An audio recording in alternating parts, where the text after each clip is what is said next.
June 3, Ghana went silent.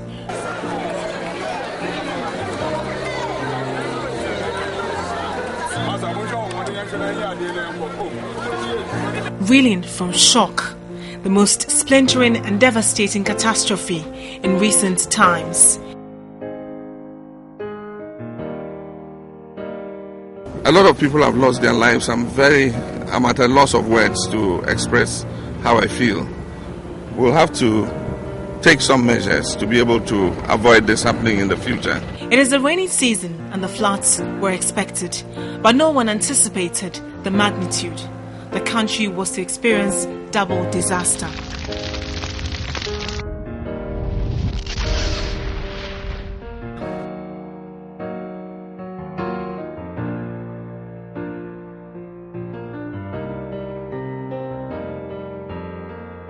And like a drowning man clutching at straw, people sought shelter during the heavy downpour at a oil filling station at the Kwame Nkrumah Circle. They were met with an explosion. I was standing by the window there. The fire came from the left side. And another one made it. And then it drew the iron gates down there. The whole building was shaking. I thought it was collapsed. Okay, we're here. All of a sudden we heard boom, which means the block has broken. So we all went up. There's a certain girl in the room. Hey, just show. The wall came out. And we saw that there's a fire behind. Saturday, Manuaban was a bram, Mamishi. It's a tama midifia crane, or none, I'm a Sam at the bay. I will come home. Yeah, baby, I saw. So we were there crying, then we heard the military crying, where are you people? And we said, we are here. So they came up and they told us that, you see, this time is between life and death. So follow us, we have come to rescue you. So we walk on the wall. Then when we reached there, they told us there is a rope. We have to hold it tight before you can come out from the water. It is what we call Class B fire. Class B fire is a fire which also has a liquefied fuel. No, it is a liquid fuel fire. And such fires, you need to apply a foam compound to blanket them. Precisely that is what we did. A cause yet to be fully established. What actually might have initiated this whole fire situation at the Goa filling station was when it was raining. The people decided to take shelter at the Goa filling station. They were there, but the rain persisted. As it was raining, the water begins to rise. The running water begins to rise. It was then that some of them even detected that there was the surface of the water was oily. But little did they know that thing could result into fire. After days of search and rescue, investigations commenced. Preliminary investigations by the fire service pointed to a valve that might not have been properly shut. The opening of the valve allowed petrol to mix with water, traveled about 100 meters, met a naked fire, resulting in the fire outbreak.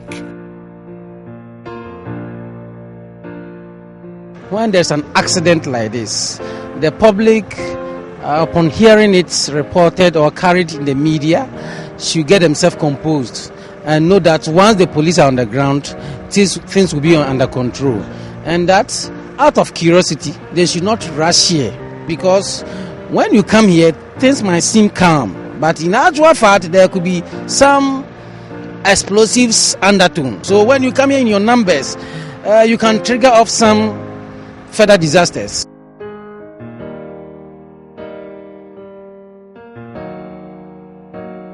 And this is exactly what the police are talking about. The formed police units, they're here. They've cordoned off this place. But you still have hundreds of people all looking, even though there's absolutely nothing happening on this compound. Now, what are they saying? As I see, someone else in because someone may see, a surprise will be a Matanafia TV studio, but some young Casamani Besha say, as some see in a Cresana.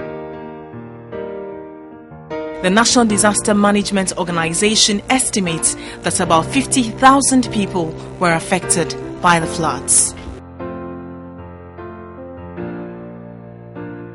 The explosion killed 102 people. The floods had also claimed over 50 lives.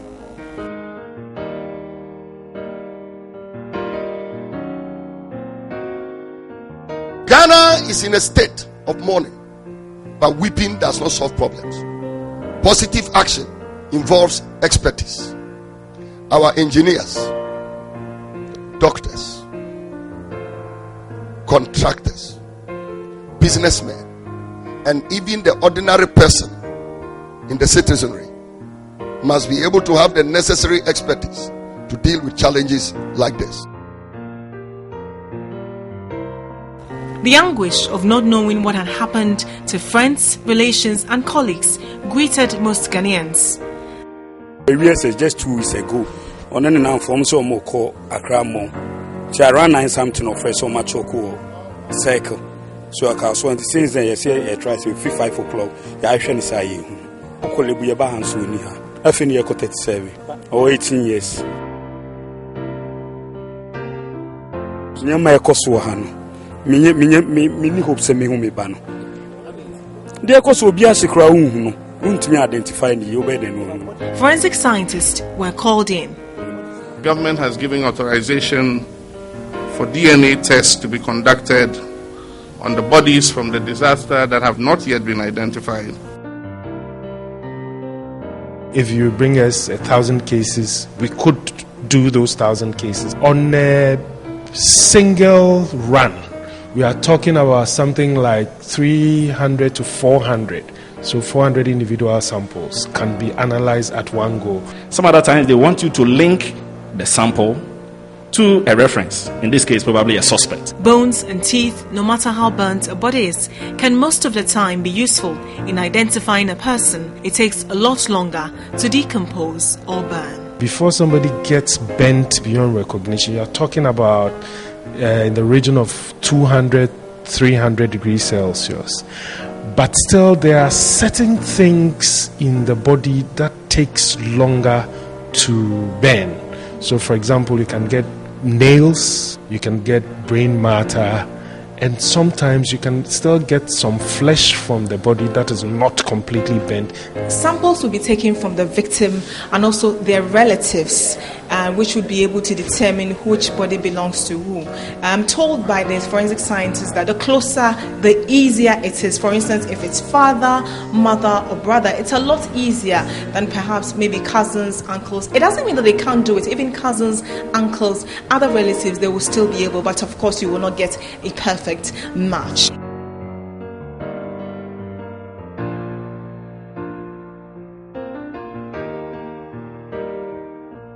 Four major hospitals have received 501,000 cedis from government as initial payment for cost of medical treatment of victims of the June 3 disaster. Kolebu received a total of 98,800 for inpatients and outpatients treatment. 37 military hospitals received 306,000. Ridge Hospital had 60,200 cedis, with the police hospital collecting 35,900 cedis.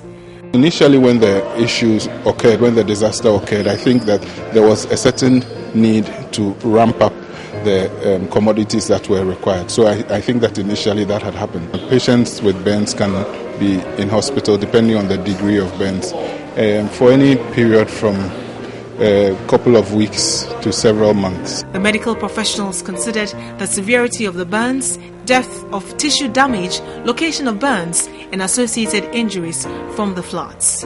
So long as it has to do with the burns that were suffered on the 3rd of June, then they'll be taken care of, because you would realize that some of the patients have even already been discharged, and then they come daily to the hospital for dressing of their wounds and so on. Some may require what medical doctors call skin grafting and so on. All that will be covered by government. In response to the June 3 disaster, TV3 set up a 10 million cedi support fund for the victims of the twin disaster. I declare my solidarity with all the bereaved in this national tragedy.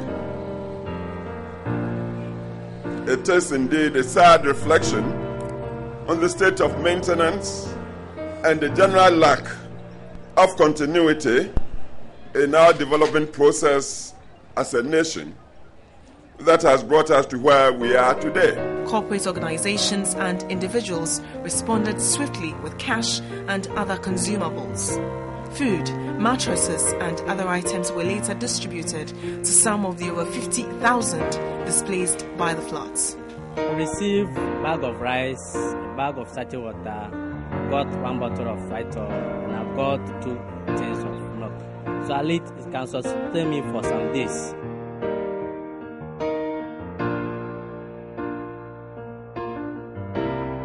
I am very grateful. I also need money, but I'm grateful for these days.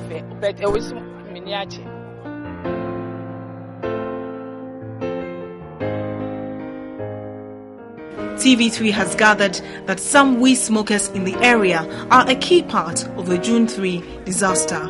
We phone say I'm test say petrol was issue.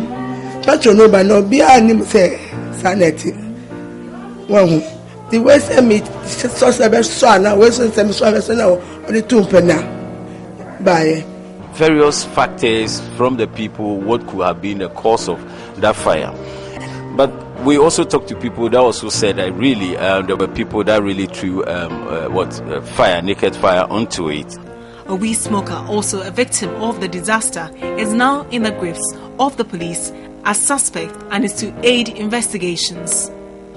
In addition to investigations conducted by the fire service, a 5-member committee has been inaugurated to investigate and recommend how to avoid such disasters. Now, whether the tank is full of fuel or water or both, and the extent to which these things can be found, so that we know how to assess the cause of the fire or why the fuel overflowed and went on top of the flooded water.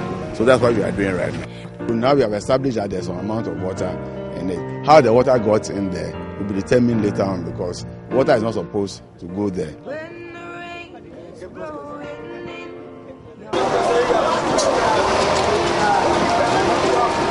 Two weeks after the disaster, massive cleanup exercises began in different communities at different times.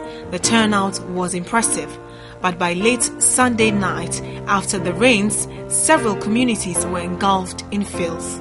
At Alajo, the results were visible. Heaps of refuse remained uncollected.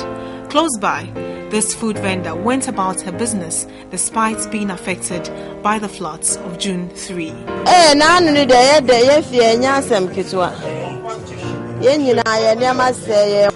is a cholera outbreak in Accra? What is it?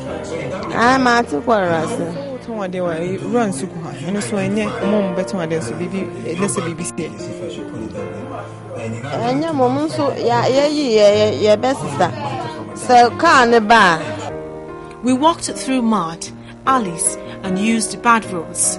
Not much has changed. Not the Ghana water pipeline. It's actually from water from bathroom that is supposed to pass through this alley out to the drains. You can see people still have their mattresses here, and then on this wall to my right, there are people drying their blankets. Bathrooms have taken part of blankets. You can see pillows, pillowcases, pillows that people were using in their bedrooms, also left there to dry up. But I doubt that it can be reused. Mattress level in the room. Whose mattress is this? It's the next lady beside you. Okay. But does she have a new mattress now? No. Now we have my documents, car documents in so say Nina. To say who say it me flooded, son. To me relocating and baby fufro. Okay, said and flooded too much sad until you see a yes, I know. A woman who say in a year, maybe 5 years or 10 years time, it can be more than what happened last time. And you see, I know you're taking a decision, say, I see a baby. At Circle, it was unnerving. Most of the people in this community were affected. Friends, colleagues, and relations perished during the disaster. It was no surprise that the streets were abandoned. The heaps of refuse grabbed our attention. The shoulders of the roads was engulfed in filth. This house is already flooded, so it's raining today, but the place is flooded, so nobody can stay in this room. Most of the survivors watched their belongings go up in flames or taken away by the rains. It is not clear which areas have been demarcated for demolition. Demolition of structures in waterways has come with knee-jerking reaction in spite of the perennial flooding. the stopgap measure we gathered have come with little or no compensation. City authorities, however, maintain compensation is paid to people who bear legitimate documents to the lands they occupy. The Korle Lagoon has been filled almost to the brim with sawdust, and structures have been built on them. Number one, it is not safe for the people who are living in those structures, because given the level of rain and the flooding that we had, if we have a second, my fears is that the structures in which they are living in can all be washed away, and hundreds of people could be washed away.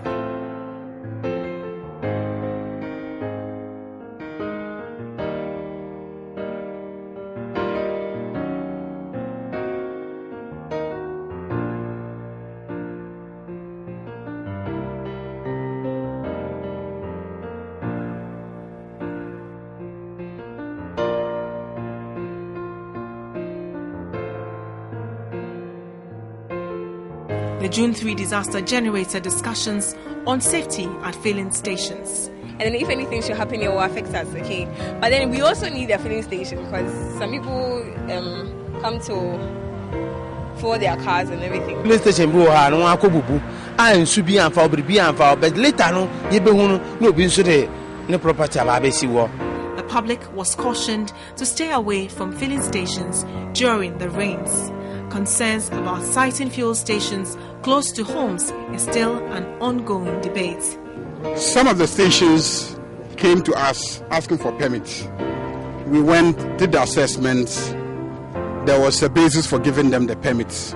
The permits were issued. After the issuance of the permits, they added on activities that were not permitted in the original permits that were issued to them. Porters, petty traders and taxi drivers still found the station a safe haven 12 days after the Goil explosion. This young man has clearly thrown caution to the wind. Masa, hey, na, I don't know what filling station. What's it? One day. Now, in time I actually one night yesterday. Oh, one night, but now I don't know what that fuel pump and check. What's it? And yes, she. Now, unsro say baby bell. And yeah, she. And then first time I order her, and I say I did order her. Tembia. What's it? Ehana muda. And now unsro. I say. I baby, I'm tanking or filling one. I was stop. Just said other filling station. Okay. I answer is you better be even. Okay. The June 3 fire did little to change people despite the impact of the disaster. In other jurisdictions, fuel and gas stations are to maintain 100 to 200 meter distance from residents. The law in Ghana is silent. So across the country, we're going to go around all the stations, even those that we know have permits, to see if they have added on activities which endanger all of us who go to those stations to refuel. Some of them have added kitchens and restaurants. Some have added places for roasting kebab, and then they are using LPG gas, receptacles there that endanger all of us. The fire service admits the nature of the disaster will influence future cases relating to such fires. To everybody, I think not only the fire service, all regulatory agencies will actually look at it. This is the first time that we have seen a filling station flooded and a situation of this nature happen. So we will investigate along this and see what we can do. What is the actual cause of it? Then we will be able to educate people and to mitigate some of those dangers.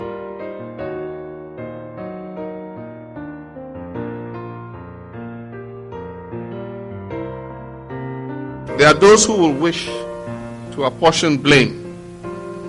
And quite truthfully, there's plenty of blame to go around. But when we list one by one the various mistakes and failings that contributed to this catastrophe, I hope it is not for the purpose of pointing fingers, but rather of making certain that something of this nature never again happens to our dear country.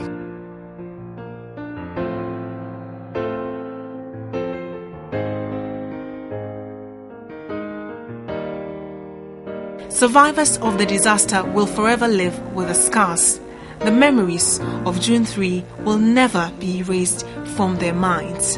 The recurrence of the June 3 disaster can be prevented if desperate measures are taken in these desperate times.